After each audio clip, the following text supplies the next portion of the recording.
Неожнеани ниви преполни со вода, натопено оризово класие и канали што претекуваат од парцела во парцела е сликата за Кочанскиот оризопроизводен регион што може да се види во последните 30 на дена. Целодневните обилни врнежи од дожд и големата количина вода што се слева во полскиот регион ги оневозможија земјоделците навреме да го соберат родот од овогодишната реколта на оризот. Проценките се дека не е ожнеана над 1/3 од засејаните површини во атарот на селата Спанчево и Соколарци. Таквата состојба е катастрофална, не само за оризопроизводителите кои директно се погодени, туку и за целиот регион кој ќе се соочи со последиците. Комбајните што со денови стоеја во нивите во очекување на подобрување на условите за жетва, веќе се повлекуваат во селата. Нема надежка и земјоделците дека ќе успеат да спасат нешто од штетата. Просудли се 90 декара, 9 хектара него нема ожнеан. Стои во поле. Чекаме на времето, се е на времето. Не знаеме кога ќе види. Ако не подобре, пропаѓа се. Нема шо. Што ќе оправиме? Има штета голема на улица. Штета е голема. Поплави, пана, невреме, пана. Делно полето е под вода, виж целото. Па има може повише од 20%. Не знаеме точно, ама има. Има ли шанси или нешто ќе остане може?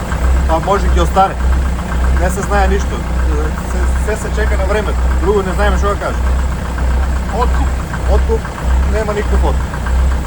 Никој. И тоа што го имаме ожнеано стоени така по што може да се обереме да покриеме невремето, откуп нема. Цената е за никаде, откупот е за никаде. Тоа е катастрофа, голема катастрофа. Големиот канал меѓу селата Спанчево и Бања е преполн со вода. Поминува под експресниот пат Кочани-Штипи и под локалниот патен правец меѓу двете села, ги полни околните ниви. Практично има поголема количина вода отколку што е потребна дури и во сезоната на сеидба на оризот. Земјоделците велат дека наскоро од оваа вода ќе бидат поплавени и нивите во атарот на Чешиново, каде исто така има неожнеан ориз. Во откупниот центар на Екозрно во Спанчево, разочарани од лошата производна сезона, посочија на десетиците тони оризова арпа што се натрупани низ кругот на фабриката за лупење. Дел од ожнеаните количини стојат на отворено под дождот, целосно под вода и нема да можат да се преработат или пак квалитетот што ќе се добие ќе биде под вообичаените стандарди. Комбајните и механизацијата што можат да се забележат паркирани на неколку локации, тешко ќе можат да влезат без да заглават во калливите ниви. Земјоделците додаваат дека ако падне снег, тоа дефинитивно ќе биде крај за сите надежи. Едноставно ќе им преостане да го преораат несобраниот род.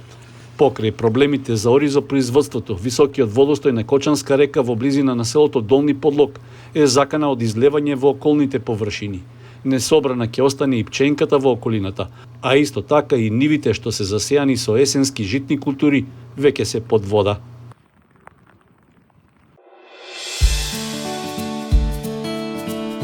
Канал 8 телевизија на вашиот мобилен уред.